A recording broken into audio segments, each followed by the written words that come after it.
ያዕቆብም በግብጽ እህል እንዳለ ሰማ። ያዕቆብም ልጆቹን ለምን እርስ በርሳችሁ ትተያያላችሁ አላቸው። እንዲህም አለ፣ እነሆ ስንዴ በግብጽ እንዲገኝ ሰምቻለሁ። ወደዚያ ወረዱ፣ እንድንድንና እንዳንሞትም ከዚያም ሸምቱልን። የዮሴፍም 10 ወንድሞቹ ስንዴን ከግብጽ ይሸምቱ ዘንድ ወረዱ።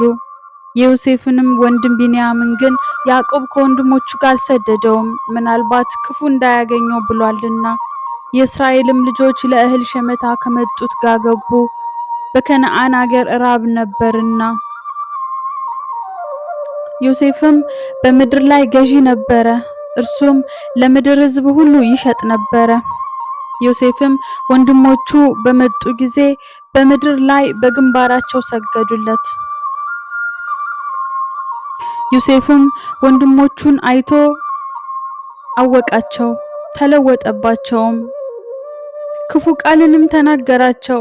እናንተ ከወዴት መጣችሁ አላቸው። እነርሱም ከከነዓን ምድር እህል ልንሸምት የመጣነን አሉት። ዮሴፍም ወንድሞቹን አወቃቸው፣ እነርሱ ግን አላወቁትም። ዮሴፍም ስለ እነርሱ አይቶ የነበረውን ሕልም አሰበ፣ እንዲህም አላቸው፣ እናንተ ሰላዮች ናችሁ፣ የምድሩን ራቁትነት ልታዩ መጥታችኋል። እነርሱም አሉት፣ ጌታችን ሆይ አይደለም፣ ባሪያዎችህ ስንዴ ሊገዙ መጥተዋል። እኛ ሁላችን የአንድ ሰው ልጆች ነን፣ እኛ እውነተኞች ነን፣ ባሪያዎችህ ሰላዮች አይደሉም። እርሱም አላቸው፣ አይደለም፣ ነገር ግን የአገሩን ራቁትነት ልታዩ መጥታችኋል። እነርሱም አሉ፣ ባሪያዎችህ 12 ወንድማማች ከነዓን ምድር የአንድ ሰው ልጆች ነን። ታናሹም እነሆ ዛሬ ከአባታችን ጋር ነው፣ አንዱም ጠፍቷል። ዮሴፍም አላቸው፣ እናንተ ሰላዮች ናችሁ ብዬ የተናገርኳችሁ ይህ ነው። በዚህ ትፈተናላችሁ። ታናሽ ወንድማችሁ ካልመጣ በቀር በፈርዖን ሕይወት ከዚህም አትወጡም። እውነትን የምትናገሩ ከሆነ ነገራችሁ ይፈተን ዘንድ ከእናንተ አንዱን ስደዱ፣ ወንድማችሁን ይዞ ይምጣ፣ እናንተም ታስራችሁ ተቀመጡ። ይህ ካልሆነ የፈርዖንን ሕይወት ሰላዮች ናችሁ። 3 ቀን ያህል በግዞት ቤት ጨመራቸው። በሶስተኛውም ቀን ዮሴፍ እንዲህ አላቸው፣ ትድኑ ዘንድ ይህን አድርጉ፣ እኔ እግዚአብሔርን እፈራለሁና። እናንተ የታመናችሁ ከሆናችሁ ከእናንተ አንዱ ወንድማችሁ በግዞታችሁ ቤት ይታሰር። እናንተ ግን ሂዱ፣ እህሉንም ለቤታችሁ ራብ ውሰዱ፣ ታናሹም ወንድማችሁን ወደ እኔ ይዛችሁ ኑ፣ ነገራችሁም የታመነ ይሆናልና አትሞቱም። እንዲህም አደረጉ።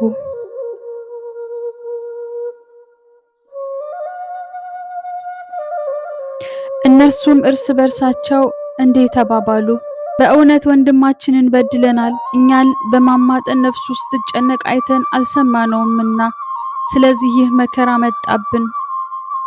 ሮቤልም መልሶ እንዲህ አላቸው፣ ብላቴናውን አትበድሉ ብያችሁ አልነበረምን? እኔም አልሰማችሁኝም። ስለዚህ እነሆ አሁን ደሙ ይፈላለገናል። እነርሱም ዮሴፍ ራቸውን እንደሚሰማባቸው አላወቁም፣ በመካከላቸው አስተርጓሚ ነበርና። ከእነርሱም ዘወር ብሎ አለቀሰ። ደግሞም ወደ እነርሱ ተመልሶ ነገራቸው። ስምዖንንም ከእርሱ ለይቶ ወስዶ በፊታቸው አሰረው።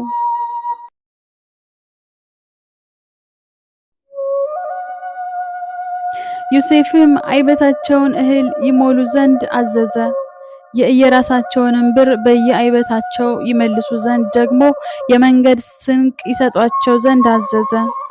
እንዲሁም ተደረገላቸው። እነርሱም እህሉን በአህዮቻቸው ላይ ጭነው ከዚያ ተነስተው ሄዱ። ከእነርሱም አንዱ ባደሩበት ስፍራ ለአህያው ገፈራን ይሰጥ ዘንድ አይበቱን ሲፈታ ብሩን አየ። እነሆም በአይበቱ አፍ ላይ ነበረች። ለወንድሞቹም ብር የተመለሰችልኝ እርሷን በዓይበቴ አፍ እነኋት አላቸው። ልባቸውም ደነገጠ፣ እየተንቀጠቀጡም እርስ በርሳቸው ተባባሉ፣ እግዚአብሔር ያደረገብን ይህ ምንድር ነው? ወደ አባታቸውም ወደ ያዕቆብ ወደ ከነዓን ምድር መጡ። የደረሰባቸውን ነገር ሁሉ እንዲህ ብለው አወሩ።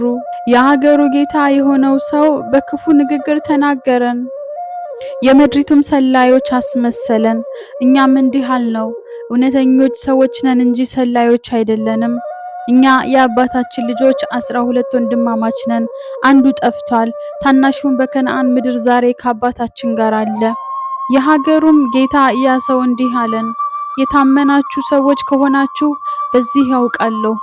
አንደኛውን ወንድማችሁን ከኔ ጋር ተዉት፣ ለቤታችሁ ምዕራብ እህልን ወስዳችሁ ሂዱ። ታናሹንም ወንድማችሁን አምጡልኝ። እውነተኞች እንጂ ሰላዮች አለመሆናችሁን በዚህ አውቀዋለሁ። ወንድማችሁንም እሰጣችኋለሁ፣ እናንተም በምድር ትነግዳላችሁ። እንዲህም ሆነ፣ ዓይበታቸውን በፈቱ ጊዜ እነሆ ከእነርሱ እያንዳንዳቸው ብራቸው በየዓይበታቸው ተቋጥሮ አገኙት። እነርሱም አባታቸውም የብራቸውን ቁጥራት አይተው ፈሩ። አባታቸው ያዕቆብም እንዲህ አላቸው፣ ልጅ አልባ አስቀራችሁኝ። ዮሴፍ የለም፣ ስምዖንም የለም፣ ቢንያምም ትወስዱብኛላችሁ። ይህ ሁሉ በእኔ ላይ ደረሰ። ሮቤልም አባቱን አለው፣ ወደ አንተ ተመልሼ ያላመጣሁት እንደሆነ ሁለቱን ልጆቼን ግደል፣ እርሱን በእጄ ስጠኝ፣ እኔም ወደ አንተ መልሰዋለሁ።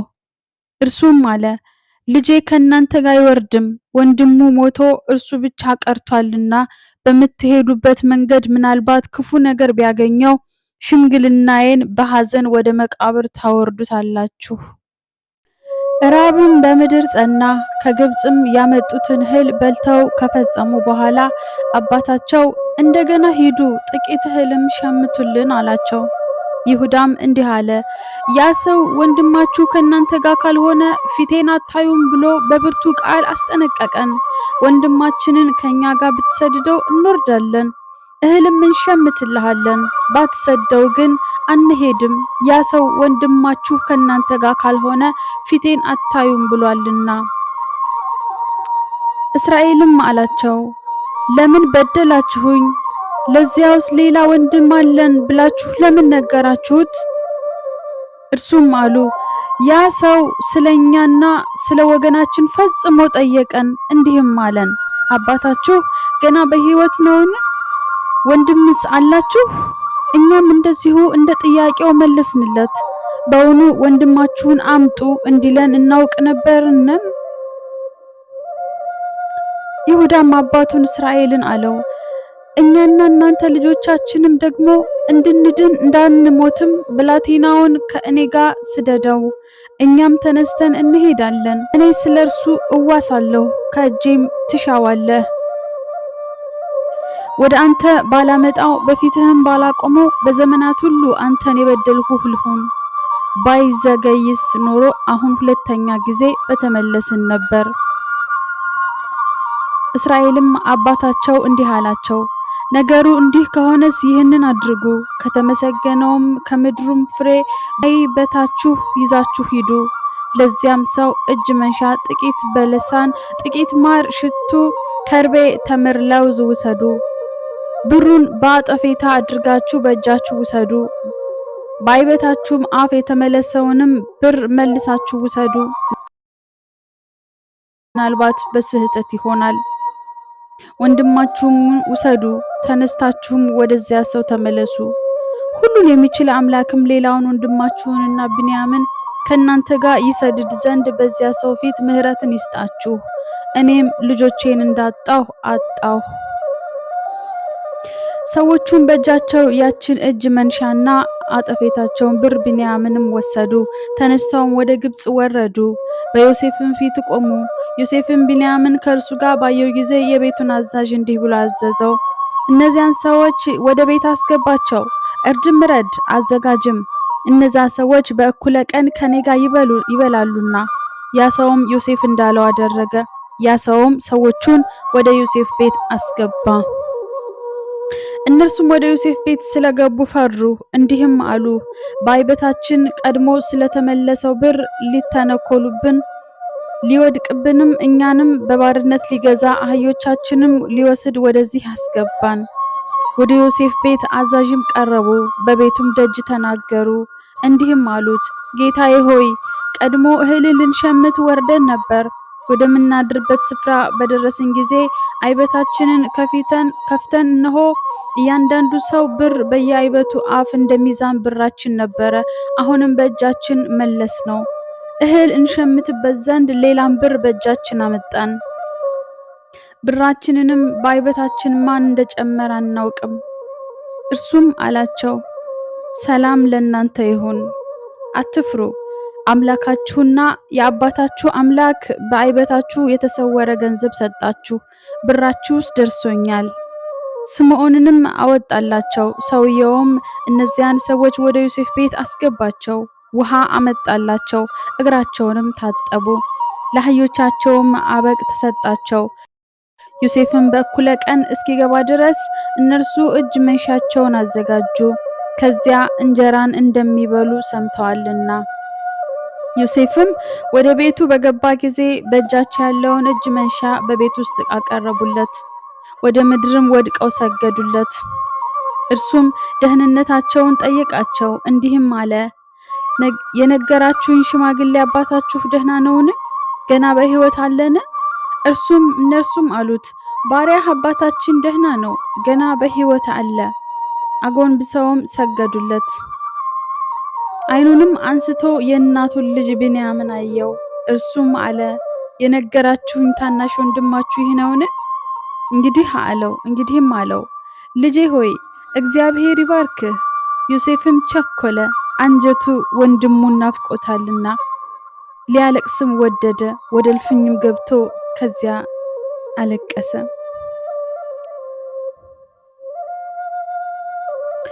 ፊቱንም ታጥቦ ወጣ። ልቡንም አስታግሶ እንጀራ አቅርቡ አለ።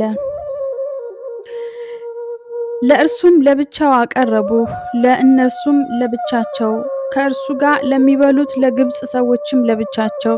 የግብፅ ሰዎች ከዕብራውያን ጋር መብላት አይሆንላቸውምና ይህ ለግብፅ ሰዎች እንደ መርከስ ነውና። በፊቱም በኩር እንደ ታላቅነቱ ታናሽነቱም እንደ ታናሽነቱ ተቀመጠ። ሰዎችም እርስ በርሳቸው ተደነቁ። በፊቱም ካለው መብል ፈንታቸውን አቀረበላቸው። የብንያምም ፈንታ ከሁሉ 5 እጅ የሚበልጥ ነበረ። እነርሱም ጠጡ፣ ከእርሱም ጋር ደስ አላቸው።